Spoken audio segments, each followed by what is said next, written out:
Hello, everybody. This is Brandon with ExpeditiousFool.com, putting mindfulness in motion. And today I'm going to talk a little bit about spiritual community.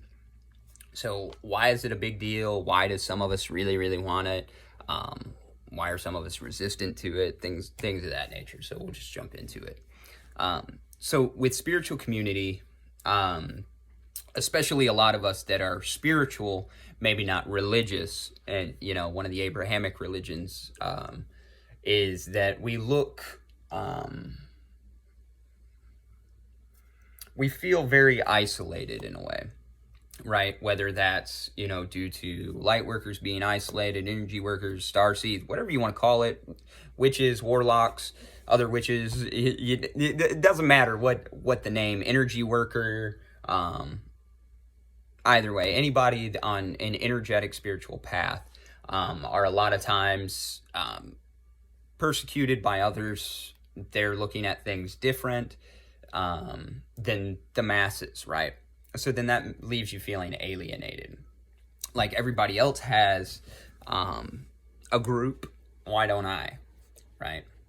And that can lead to, either A, just attaching with anybody that's closely related, or it can lead to, just deep longing feelings where you can't find that community, right?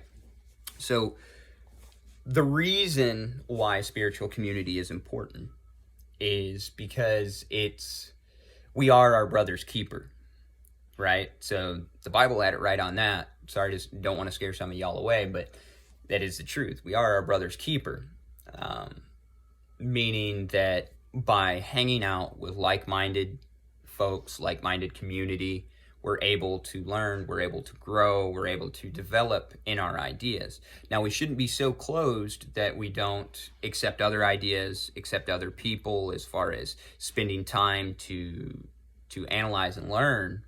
But what essentially it is, you have to decide spiritually where it is you feel in your heart. Wherever that is, go to it. If you don't have community, make one. If it's not local, create one on the internet. Get that validation. That's what a lot of folks are looking for.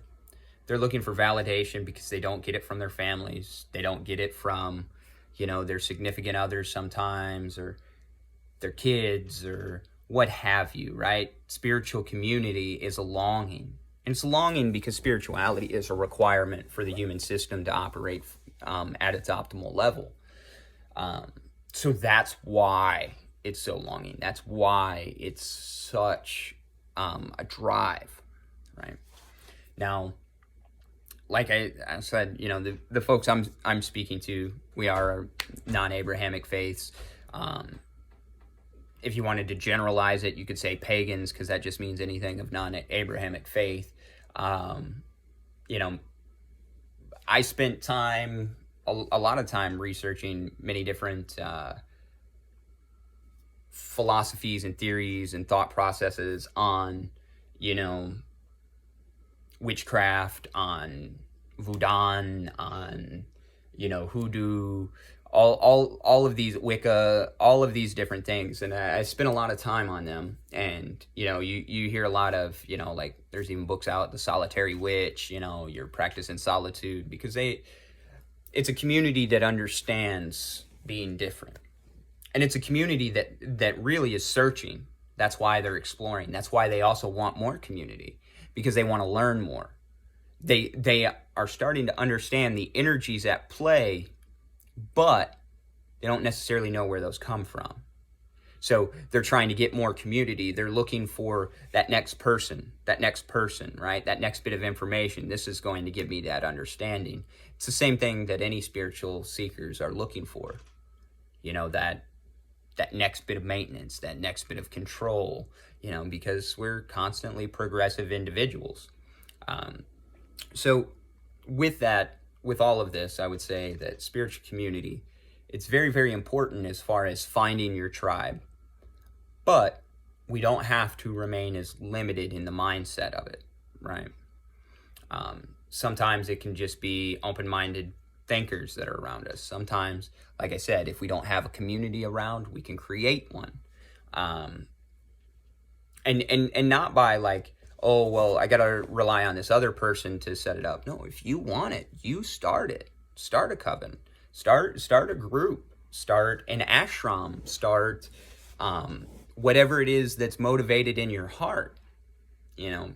But don't do it for the other people. Do it for you. Right? Don't do it for recognition from those other people. Do it for you. Do it for community. Do it for support. Make sure that you are maintained regardless whether that community's there or not. And a lot of us that are on this path, we wonder why we're so isolated. It's because we need to be the leaders. We're supposed to learn how to deal with ourselves and to express these viewpoints regardless of the consequences, the rewards or consequences, regardless. That's what spirituality is about. That's what faith's about. You don't have anybody around you. Everybody else is putting you down for the way that you think differently than them, right? Do you have the discipline to stay true to your path? Do you have the faith to stay true to your path? If you do, everything else is taken care of. All right? So that's a little bit of what I have for y'all today on spiritual community. You know, it's very, very good, very, very important, but make sure that your heart is in the right place. And if you're wondering why a community is not coming to you, etc., you might need a little bit more work here to realize how strong you are individually, right? And once you realize how strong you are individually, that is when you can be a true service to a spiritual community, you know, something along those lines. So thank you all so much for tuning in. I hope this helps out. Thank you.